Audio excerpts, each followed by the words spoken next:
次は過去形を見てみましょう。テキスト48ページになります。先ほどと同じように2つの記を1つずつ説明していきますね。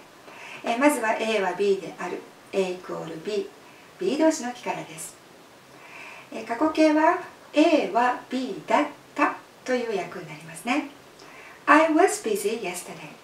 私は昨日忙しかった。You were busy yesterday. あなたは昨日忙しかった。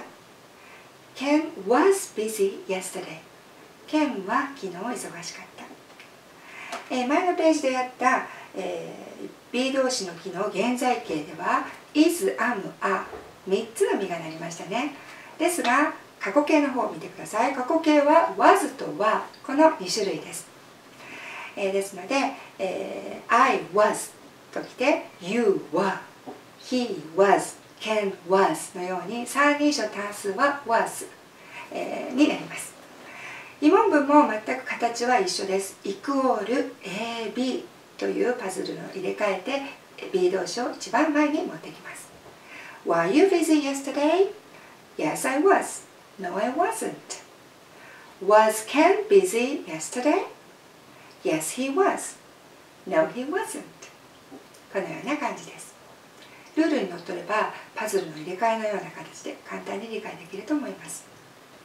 さあ続いては、A は何々するの一般動詞のキーです。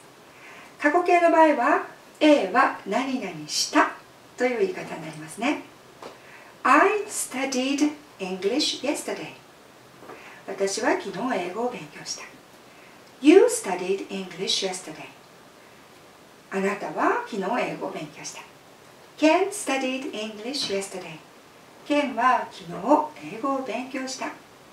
気づきましたか？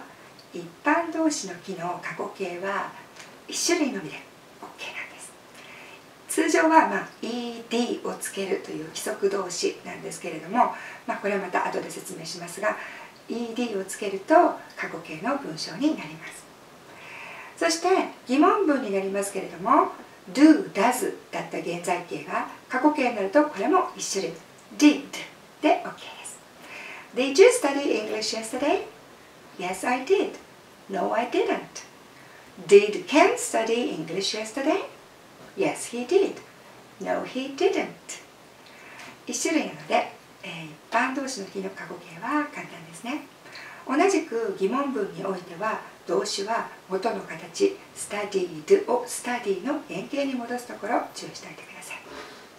さあ続いては未来形です。